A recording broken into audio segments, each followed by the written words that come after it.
Right, Rennie, just to start off with, just tell us a wee bit about you. Me, Yeah? I'm from Glasgow, born in 1948.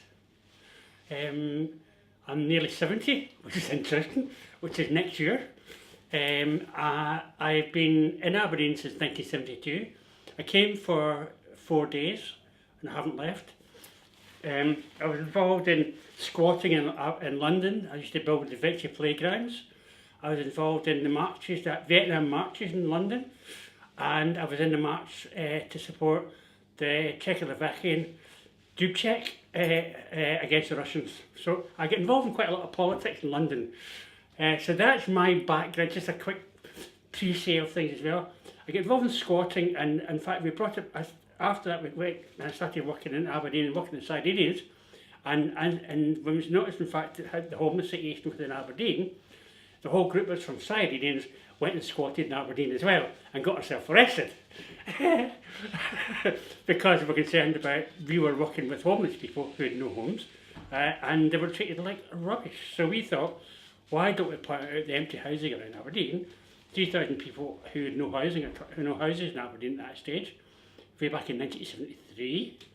And we just made it was basically a publicity campaign about the housing shortages within Aberdeen. And it worked quite well. We were all fined and arrested and all sorts of stuff as well.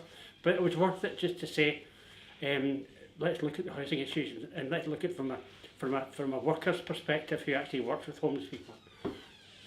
Fantastic, fantastic.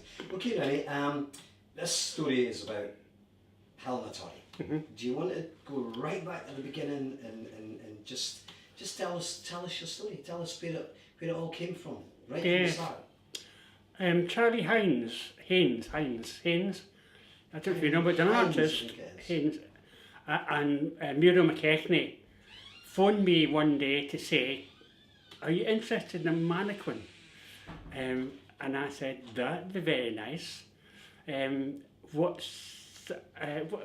are they? Because I'd already sort of worked out, I want to do something really creative. Just go back to that a little bit, these people, just mention them again. Are they artists? Muriel is a community education worker and Charlie's an artist. Just go back and tell us that. Yeah. So where did it, how did it all start? Well, Charlie, I get a phone call from Charlie Hines and Charlie Hines initially, but Muriel McKechnie was actually involved in it as well. Because both of them took me down to the art gallery because they were saying there was some mannequins that the art gallery was throwing out, right? Now, I had wanted to do something very creative around the Union Gardens, and when they mentioned the mannequin, I said, well, I could do something with this. It'd be so good. So they went along they were looking for mannequins as well. And so I said, I'll come along, and I'll be quite happy to go and look and see if we can use one of the mannequins for what I want to play around with a wee bit. So what happened was that we went along, and there's all these mannequins upstairs in the art gallery in one of the theatre storage rooms area. In fact, I think it was right above the Cowdray Hall, all along the shooting area upstairs. And all these mannequins lying basically dead, with their arms off, all falling to bits, basically dead. And in amongst it, and they were all sort of very skinny and morose looking, apart from this one, which was smiling. And I thought, that's the one I want. 2 seconds. I'm worried about that door. Yeah. I can see you. Goodness, I'm going to see if I can open the door. So it's over for the whole time. Sorry about that. No bother. Doesn't happen.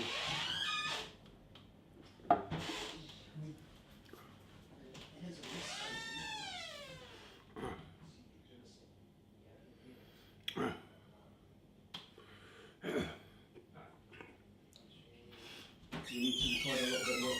Let's go back on that. We'll go back to, hi, my name's Rennie. So start from the beginning. Well, no, just the main soundbite at the start. Hi, my name's Renee Slater. Okay. Slater, yeah. and I'm a resident of Aberdeen. I'm a resident of Tory. Sorry. Resident of Tory, Aberdeen. Yeah. Tory Aberdeen. Just that small bit, and Yeah. then we'll go back to the other artist. Back to the mannequin. The mannequin. The mannequin, Yeah. go straight to the mannequin. So it's just a kind of ident at the beginning, Okay. and then jump to the Okay. mannequins. Okay. Can we just hang on? As Trump would say. And we're rolling. We'll just double check sound. Right. Perfect. My name is Renee Slater. Although I was Sorry. born, my name is Renee Slater. Although I was born in Glasgow, I've stayed in Aberdeen since 1972. And I actually stay in Torry now. Although when I moved into cooperative, way out in a commune. In fact, way out in South Deeshead Road. And then I moved to Ashfield Place and worked in Sardinians. That's where the Sardinians thing came about. So that's my basic background. I think I've given you some other details before this. So let's go to the story of the Mannequin. mannequins again, Right. very quickly. Okay. How did all of this start? Well, Charlie Hines, who's an artist, and Mira McKechnie, who's a community development worker, got in touch with me to tell me there's some mannequins being given away down at the art gallery. I'm not even sure I should be talking about this. But Helena Torrey basically came out of that. She was basically, what's happened is there's a whole number of mannequins lying upstairs in the County Hall along the balcony area. I think it's called. This is overlooking into the County Hall itself. And it's all these mannequins. They're all very tall and very straight and very morose. Apart from Helena, who was lying in amongst all these with a nice smile and looking very nice actually. I thought, well, let's try and make Helena into something. So let's go away and have a think about what we're going to do, because I wanted her get involved in the fight to preserve Union Terrace Gardens. So that's how that came about. So I took her home. And then we decided How we got them home. How did Well, you Charlie, get them home? Charlie Hines had a car. In fact, Mira McKechnie had a car, so she drove it home for me.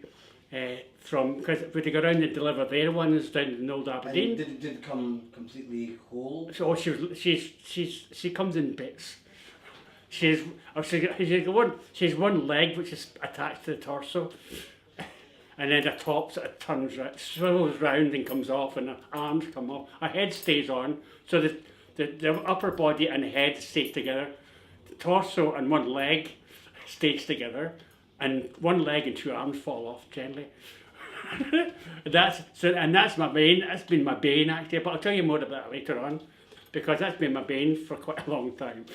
It's very funny about some of this stuff as well. I remember you telling me it's very heavy, isn't it? Very heavy, yes. So what we did do, in fact, we had a, because I was visiting the Cafe 52 for quite a long time, over a number of years, actually 17 years I've been along there, and Steve was a really good friend, so he helped me to look at how we can actually put Helena together again. So we sat and thought about it, how we're going to do that. I then thought, we need to give her a name. And I thought the name ought to be something which is quite historical in a way, but also very, very women friendly and strong women friendly as well. So what we did do, in fact, was called her after Helena Troy. So we called her Helena Torrey. So Helena of Troy became Helena Torrey. And so there's a ring of the name there, to some extent. And as I lived in Torrey, it makes sense that Torrey is the name. Torrey is an area of Aberdeen. Aberdeen, yes. So Just Torrey's an area of Aberdeen. It's a district of Aberdeen where I live.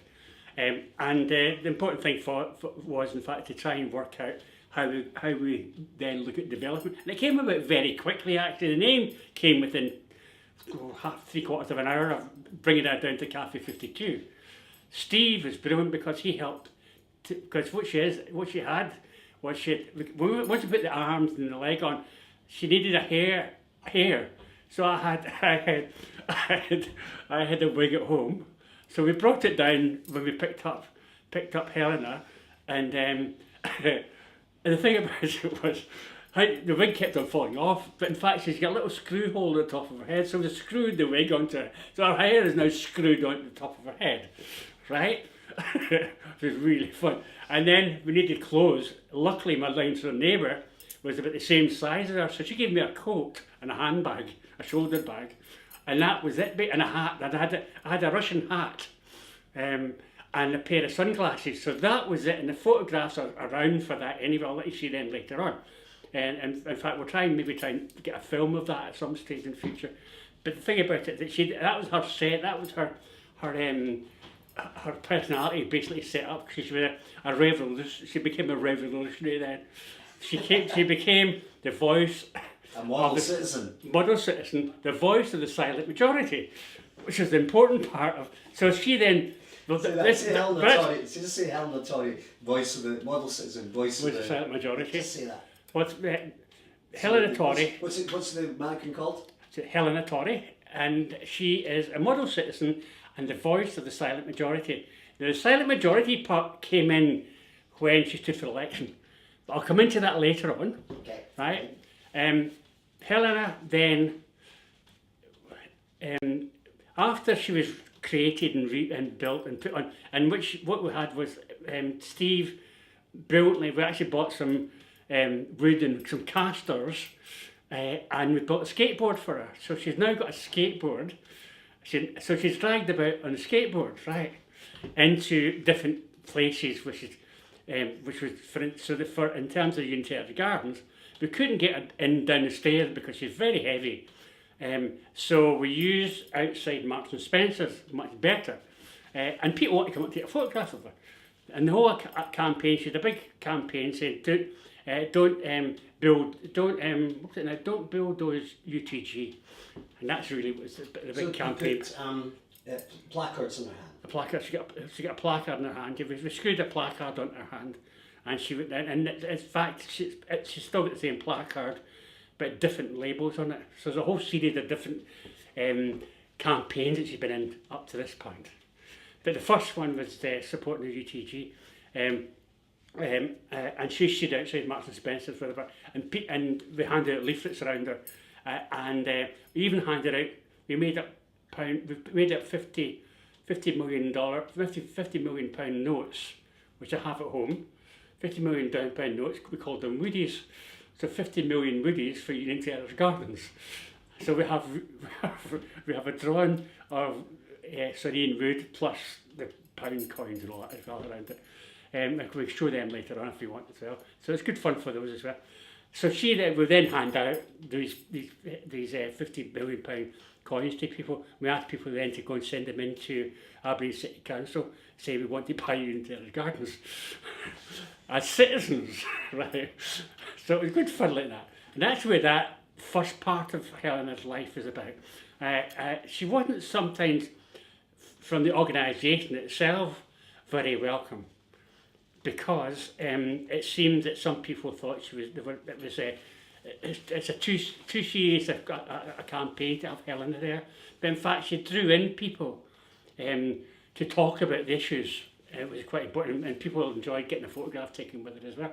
So you're able to explain things in a different way. Some people have there's different ways of doing things. There's a comedy way, there is serious leafleting things, there are campaigns, which is using newspapers and everything. But there's other ways of doing it. So so it's important to look at a bit of theatre as well.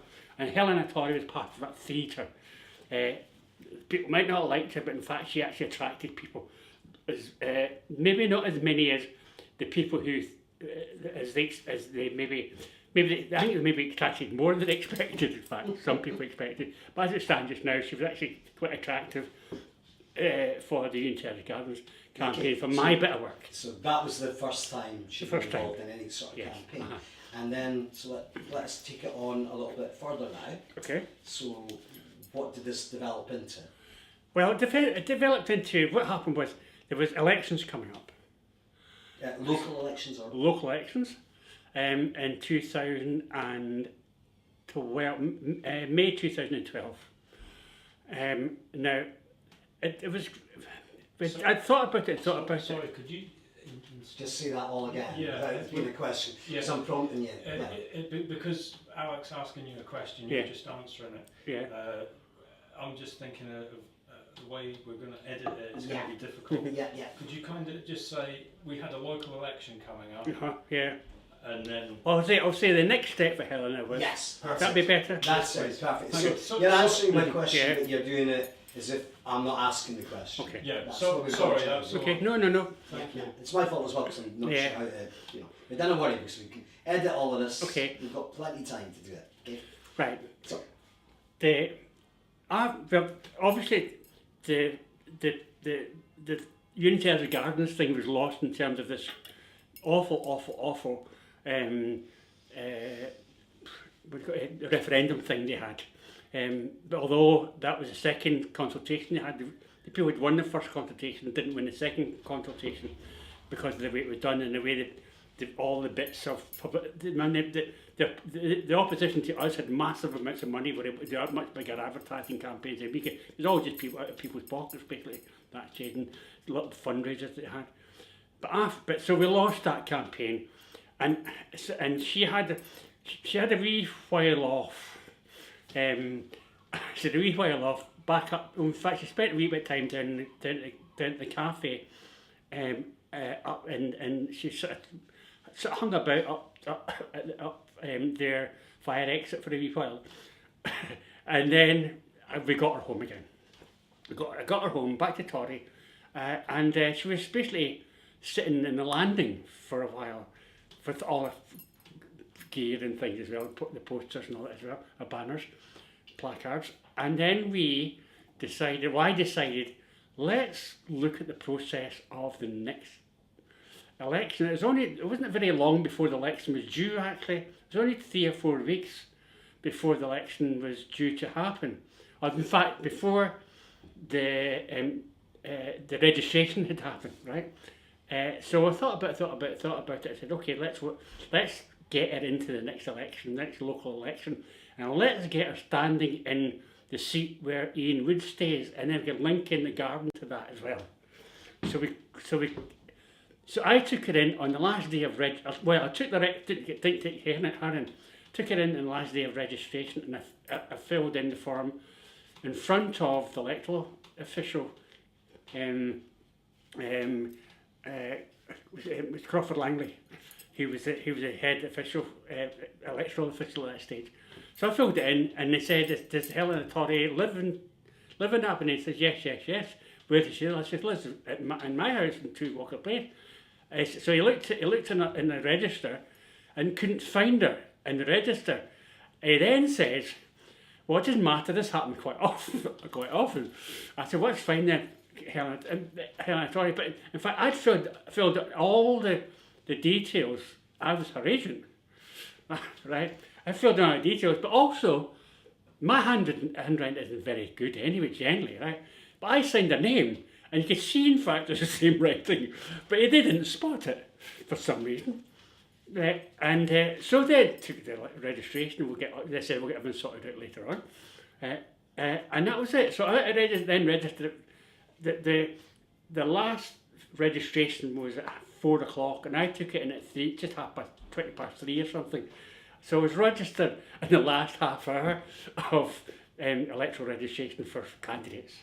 So Helena Torry was then registered as a candidate in Aberdeen, in Rubislaw, Queen's Cross Rubislaw ward of Aberdeen, which was where Sir Ian Wood stayed.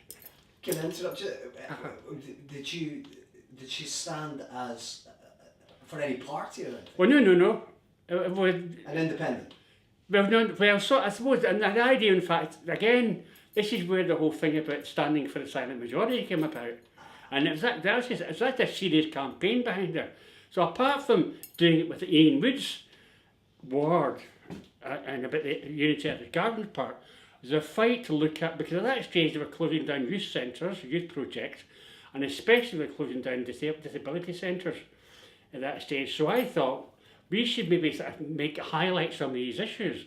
So when it came to any of the issues at all, when I started writing about these issues around the silent majority for Helena Torry, we then were able to encapsulate some of these ideas in those interesting pieces of where people were being. And in fact, actually the SNP Liberal Democratic Council who were closing down all these places, right? So we're a bit upset about all that. So the idea, in fact, is to put Helena up as a candidate to fight for that silent majority, because young people weren't allowed to vote, and most disabled people with disabilities tend not to vote for a whole number of reasons, and especially with things like learning difficulties, the whole sort of teaching process of what it means. So they were losing the centres, but were unable to do anything about it. So it had to be done by somebody or something. So the silent majority is quite a useful way of doing that in some way. So that's how we use Helena. Unfortunately, within 3 days, they found out there was a man with a mannequin. And they then sent me a letter through saying, and I don't have a copy of it, I'd like to have a copy of the letter. The letter said, we found out that you have put a mannequin up for election called Helena Torrey. We're going to charge you under. No, so we're going to take this further and report it to the police for fraud and electoral fraud, and it's going to cost you such and such an amount of money to take her name back off the electoral list. But in fact, they was never on the list. But they were sort of just throwing things about at that stage. So it became complicated. Complicated. So therefore, Helena was, and it was my own fault actually, because I decided to go public very quickly after I registered her, and they saw if I'd left it alone, I probably got her all the way through to the election, right? But as it stood, I made it public because I thought, why not make it? I mean, I don't see it as a big issue here, right? And I suppose when they found out about it, they would just say, "Ha ha, well done, cheerio," and that was it. And they say you're not allowed to do that, and we'll take you off electoral register. But in fact, they decided to take it even further. Crawford Langley especially wanted to take it further and further and further, and it did go further and further and further, which is a great deal of fun actually. I mean, I enjoyed it tremendously. There are some people, I think Crawford Langley had issues with it, but I certainly had a great deal of fun with the whole thing. Who is it, Crawford Langley? Crawford Langley was the electoral officer, the head electoral officer within Aberdeen City Council. Now he'd already retired from the finance department, and he was brought in as a consultant, an outside consultant, and there's lots of them do that. They end up leaving and come back and get the same money again. So, let's give you a wee break, take a wee breaky. Let us now go on to the continuation of this, what happened next, sort of thing. Right. So is that okay up to now? Absolutely perfect. Yeah, lovely. Brilliant, it's great. Right. You know, the trouble we're going to have is Condensing me it. taking it, I'm going to go home with this and look at it over the next couple of weeks, and then to construct the whole documentary based on what you're telling us right now. Okay. I think that's the way to go. Oh yeah. And then we can decide which bits I can use Yes. for that, which bits we can maybe do somewhere else. Right, okay. And then where I'll slot in the little bits of reconstruction. Using you as much as possible. Okay. Yeah? Perfect. We'll just stop there. Okay. And we'll go on. So Right. it's just a continuation from this stupid Crawford Okay. Langley guy. What happened next? You've had that letter. What? So she was then basically taken off the list, the electoral list, for Queen's Cross and Rubislaw. So then well, she's at home anyway, so it's all part of just discussion, lots of things, right? And this was in 2011, right? That's 2012, sorry. 2012. So this came through 2012. This was May 2012. Within 6 weeks or 8 weeks, the police arrived at my door, right, saying I was in the red for electoral fraud. Electoral fraud. So, but the police were actually brilliant. They were so good, and I loved. I wish I had the names actually. It's a female and a male officer, and they were actually just brilliant. They so were. But they took me down. They arrived in a white van. Once I say, could you please drop into the police station? They turned up with a white van and drove me down to the police station. But it's so nice. They put me in the back seat behind the police officer. They didn't put me in the back. They sat me in the back with themselves, which is fine. It was a nice little chat to be down at the station. And then I was interviewed about the electoral fraud part of it, right, which is very interesting. To tell you, I was actually in the police cell for 9 hours during that period, right? But the 2 seconds, we're adjusting because we've lost some of the sunlight from outside. Yeah, Have a swig. that better? Have a drink if you like. That's it.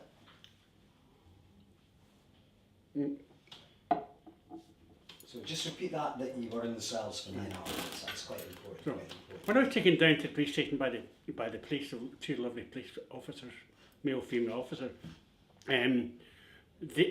so I was questioned, but I was in police cell first. Once they charged me, once they took my belt, my trousers, and my laces, and all sorts, not my belt, not my trousers, for goodness sake. That'd been awful. My laces and things like that as well. I was then put in the cell, and I was in there for 9 hours. I was taken out, questioned, put back in again, taken out, questioned, put back in again. Which was fine, but my dad was actually quite laid back and okay. They had a nice little toilet inside there, and they brought me some books. They brought me a nice breakfast and nice tea and all that. So it was lovely, yes. And the staff, the police were just absolutely brilliant. One thing they did say, in fact, was, and I said to them as well, it's really important, by the way, because Helena Torrey, this whole episode, you've kept me here for such a long, long time. This whole episode is a bit of humour, right? It's a bit of humour, which is not hurting anyone. Nobody's been hurt by this. I said Ian, because I mentioned Ian Wood has certainly not been hurt. He certainly hasn't said it to me. He's not been hurt by it. The local authority hadn't been hurt by it. The local authority, they should be using your skills and your talent to go and arrest people who are causing issues within Aberdeen. Criminals who are doing you keep me here for over this period of time for nothing. Please, please, please. This is not it's not a police issue. It's an Aberdeen City Council issue, and they should be ensuring that the police are doing their job and not using me in some sort of silly political game. Because that's what it was all about. Which in fact that's what we were doing. So they kept me there, but they were going to put me over in Craig Inches overnight, right, for electoral fraud, unless I gave up Helena Torrey. Now Helena, by this stage, because she'd been out and about, had been up Cafe 52's fire escape, just a little passage there as well. She was just sitting in there. So I put her in there after we'd used her for various things anyway. So I put her in there, and unless I'd given up Helena Torrey or clanked on her basically, clanked on her, they were going to put me in jail. They were going to put me in jail, and if I kept on like that, if I wouldn't give up Helena Torrey. Can I interrupt? Were you? They kept me in jail.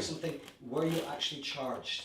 I was charged by that. With election Yes, fraud? yes, I was. So you were actually caught. Absolutely. So just say that. Just tell us. Yes. Just Well, after the police, after being in the police cell and after being talking to the police, they actually charged me with electoral fraud. And in fact, I'll try and find the actual law they did it for, because in fact I'll tell you more about that later on. The important thing, in fact, that this particular part of it was that they wouldn't allow me. They were going to put me in Craig Inches overnight unless I gave up Helena Torrey. Now that could, if I hadn't given her up, I could have been there and continued not to give her up. I could have been in prison all that time as well. So I had to give her up. And she would feel it less than I would, put it that way. Sorry, Helena. But what happened then was that they then drove me down to Cafe 52 in a white van again, picked up, but they wheeled Helena out. And but things, this is where it's a bit funny actually, because she's on her skateboard, as I call it. As they were wheeling out, bits kept on falling off. So her arm fell off, and then the other one fell off. And the legs started to fall off, but they managed to save that. so the problem was, and then they lifted her into the van, very gently actually, it was quite nice, and drove off with her. And I was left in at Cafe 52 having having a nice drink of gin and tonic, double gin and tonic as a drunk at that time as well, having a great laugh about it. It was a great fun.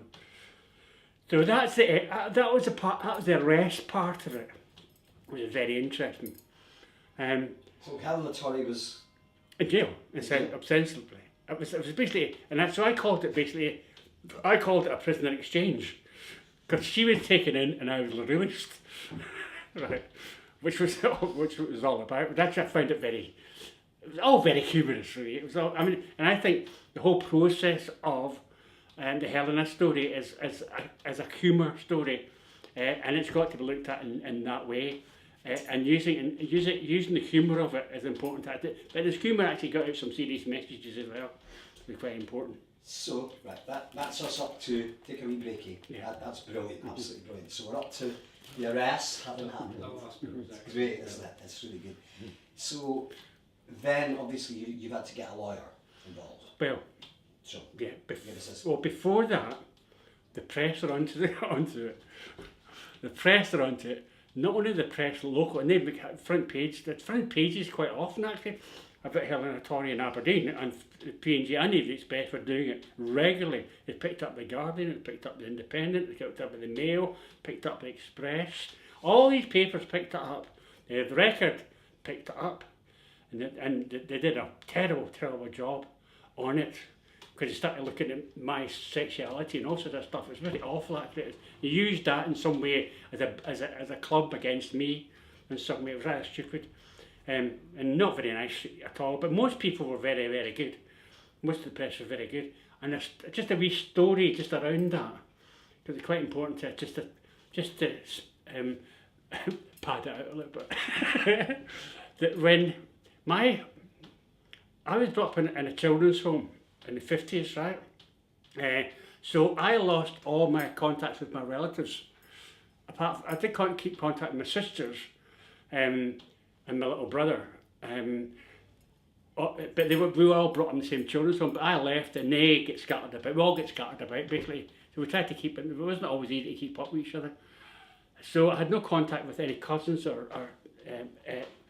nieces or nephews or whatever that's say, because I didn't know where they were. I was very young when I came out of I was only 14 when I came out of the children's home and started work. Right? So when I'm coming to 2013 at the moment, because it's all part of the same time. I was down doing a demonstration, a Trident demonstration, or anti-Trident demonstration from George Square round in Glasgow, down Argyll Street and back up the Queen's Road and into George Square again. And I get this tap on my shoulder, and I turned around and this big guy there, wonderful big guy there, and he said, "You don't know me, do you?" And I said, "No." And he said, "I'm your cousin Jimmy." And I hadn't seen him since he was 4 years old or 5 years old, right? I said, "I'm your cousin Jimmy." And I said, How do you know who I am? He said, "Helena Torrey." He said, "You were in the paper down here." And he said, "And not only that, you're well liked about it." So the press part was very important about that sort of stuff. Not only that, my sisters in Australia had a campaign. They had brought up posters saying "Free Helena Torrey," and I'll try and get these posters for you. Free Helena Torrey, and we had them all around the town, in windows and all around the town. And it became a campaign for release Helena Torrey. So this is where it all got around the world as well, because my sister then picked it up from Adelaide, and then started a campaign Free Helena Torrey in Adelaide. So they had in their windows posters Free Helena Torrey. And also they had posters in the car and drove it around the town, which was wonderful. So that was, and it got into the Times of India, it went into New York Times, also all around the world, right? This whole story about Helena Torrey. And I even got slated from the National Rifle Association in the United States, which is much, and I'll try and find that in some way, because it's quite interesting to see that story. So the background of how the press then picked it up was quite important, actually. Did you go on television and so on? I was on television, yes. I was Well, obviously, it was in terms of the well. This is the lead up to the just after all these stories were getting the press and thing. It was then time to go to court, and the court case didn't happen until, although this was May. The whole thing started in May for the local authority election in 2012. It didn't come to court till January 2013, and that's where all the publicity that all comes through. But they made publicity about the whole thing, and the Sun actually did a big good story because they were actually did, because of all the issues that they were facing. I'm not a Sun supporter anywhere at all, but because of the issues they were facing about the phone tapping a lot as well, they changed their approach to a whole lot of things for a while. And stopped slagging people. So when they came to do an interview with me, they actually did quite a good story about it. I did some cartoons and all sorts of stuff about it. And the reporter who did it was very, very good actually as well. So they picked it up and they ran the story, quite a good wee story on it as well. And then they've changed completely. They've gone back on their yes, let's make it nice and easy for people, and started slagging people again. But as it stood at that stage, it was actually quite nice. So television, it was actually on the BBC because as we come out of court, because the court case was in January. Now Helena had to be brought into court. Right. Now this is so funny. I mean, in January. I was supposed to be turning up to court, but, and I was in court ready for I think it was the 8th of January, and the sheriff at the time said we haven't got time to do this case. We'll have to bring it back on the 10th. So I come back on the 10th, but I had my solicitor myself had worked out within about 3 or 4 hours that in fact they charged me under a long law. Completely, but we weren't going to tell anyone. So basically 6 months before I arrived in court, he said to me, please don't mention this to anyone. And that was really hard for 6 months to keep my mouth shut. Anyone to keep my mouth shut. I never told anyone through that period, because what we're saying in fact, that when we get to court, we can start bringing this up at court, and they really won't have a leg to stand on. Hopefully, he said, they will recognise it. The possibility, if they recognise it beforehand, they'll change the charge. So please make sure you don't mention it to anyone. He said they may well find out themselves, but he said it's probably unlikely because they assume they've got you bang to rights here. Right, so we arrived in court, and the whole thing about the law part of it was that they charged me under the English law, not under a Scottish law. English, there's 2 laws in terms of national and local authority laws. And under the national law they did the Scottish one, but under the local authority one it was under an English law, and it was only between an A and a B section. So they'd gone for the wrong section. It was very interesting. So when I get to the court, the fun of the whole thing in court, because the second day the police turned up. They were just wonderful actually, because what they had to do before the police come up, they did bring in Helena Torrey. Right. Now, the court has to get to the court, it has from where, it was really the side of the sheriff at this time, they had to come, and I can't remember which number the court was, but they had to bring in Helena down this long passage. Now, she was obviously on a skateboard at this time, but also she had an awful squeaky wheel, right? Now, it was a very, very long passage, and there was a few doors they had open, so what we could hear from a long distance away was this squeak, squeak, squeak, squeak, squeak, a door opening, squeak, squeak, squeak, squeak, squeak, door opening, squeak, squeak, I think it's 3 doors, squeak, squeak, squeak, and then they open, and Helena came in holding up a banner saying, "Free Helena Torrey, the voice of the silent majority," which was wonderful. So they bring in, and the police, and then one of the other issues about this was that the woman who was doing the previous people who had arrived in court had said, although she should have been on doing my case, had said, "I'm sorry, Your Honour, but I can't take this course, I can't take this case, it's far too complicated for me." So they brought in the Procurator Fiscal, the he'd one, to do the whole thing, right? What's his name? I can't remember. By the way. So they brought him in to question all the witnesses. So the police came in and they had, when she came in, she came up and her banner was down here like this. So they take her arm up to show that the Procurator Fiscal could say to the police officer, "Is this the monocle you picked up from the Green?" And they said, "Yes, it was." "Is this the banner she was holding, which is Free Helena Tory, the voice of the violent majority?" And the police officer, "Yes, it was, sir." so she was then in court holding up her banner, her placard, and the police officer brilliant actually, because as one of the male officers was given evidence, the female officer was sitting down behind him, just winking at me. So don't worry, it's okay. It'll be fine. Don't worry. So, then we come up with the coup de grace, which was my solicitor, Gregor. Oh God, I've got his name somewhere. Don't worry about it. We'll get that at a later date. Don't worry. And my solicitor had said to me, as we had talked about it initially when I first saw him, he then said, "We have a way. We can do that. We can do this. We can get out of this very easily because they've done it all wrong." So he then laid into the Procurator Fiscal, basically just as his evidence was coming in. He started talking about, he did the same thing as the Fiscal, he talked to the police officer, he did all that stuff, he made sure he did the proper thing before, and then he came out with, but it seemed like this is the wrong law. And I'm not sure if the Fiscal is understood, or Your Honour actually understands this. It seems like Renee's been charged under the wrong law here.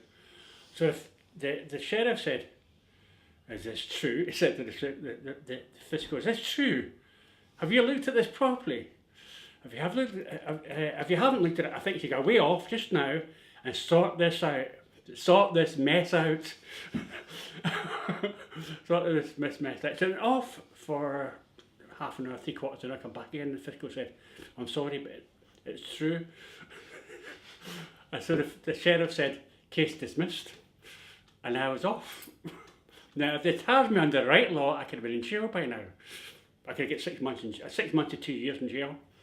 But as it was, they got it wrong, and that's where the story comes from in terms of Helena and her background, just about that small electoral thing as well. And it's been so good and such a good, interesting bit of fun all the way through it. And because of the information that came up through the newspapers and things, the fun thing about it was that a musician called Gren Bartley from Newcastle, because the newspapers were picking up all over the country, saw this in the papers and decided he wants to write a song about it. So he wrote a song called Model Citizen. It was a great song. We will play it at some stage, I'm sure, during you probably hear it somewhere along this documentary, but hopefully he gets a bit out of it as well. I've all talked to him about it, but hope he gets a bit out of it as well, because it's a nice a 2-minute song called about Helena Tory, and she got fun, and that song itself got a big page in Evening Express and P&J as well, and he gets photographed in there, and they talk to him directly about it as well. And I've got that article somewhere. Oh, that's fantastic. That's fantastic. So, the Upshoot, once you've been released, I mean, you've got Helena Tory, I'm getting this vision, you've got Helena Tory in the court, and you. So, to take us, how did you get her back? Well, first of all, I had an interview with the BBC. STV, I think they had one later on. But, and it was that was just outside the court, basically. It was talked about outside the court. I explained really how stupid the whole thing was in terms of local authorities, chasing burglars, not a poor Helena Tory, basically. And I then got a phone call from BBC saying that Andrew Neil would like to speak to me about it in Politics Today. on the lunchtime show. So I had to do a link up from between Aberdeen and London. And so I was on one of the big screens behind them. The interesting thing about it was that I had nothing to look at when I was in the studio in Aberdeen. There was nobody actually talking to me in Aberdeen. There was nothing to look at. So I'm looking around everywhere. So I'm not used to cameras.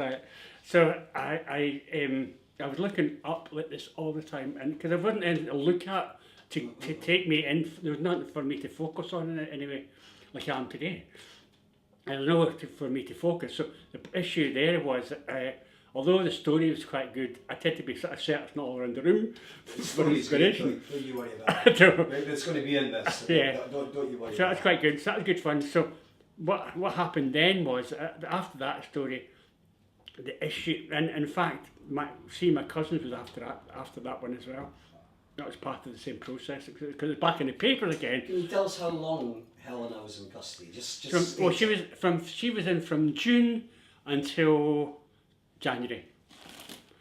No, longer than that in fact, because it wasn't. I didn't get her back until March or April, right? Tell us the story about getting back. She was kept in custody for another 3 months almost. They said it was going to be 3 weeks, but in fact 2 or 3 months the police held her. But they didn't want me to turn up and pick her up, which is so funny actually, because I think it was March or April. The police didn't want me to pick her up. Or certainly the authorities, whether that was something to do with the evenings, something to do with the city council, with the police, or a combination of both, I don't know. But they decided, in fact, that I wasn't really encouraged to go and pick her up myself. Although the press knew it was going to be, it was supposed to be in 3 weeks' time. It never happened over a 3-week period. And what the police did, in fact, was to bring her home to me in a white van again at 10:30 at night. This is very funny. So it's very funny. So I get this buzz in my door at 10:30 at night. The police were there with just one officer, in fact, with Helena saying I've been told to deliver this mannequin. He says I've been told to deliver Helena to you. And it was very nice. So he brought her upstairs in bits, obviously. She's always falling apart. But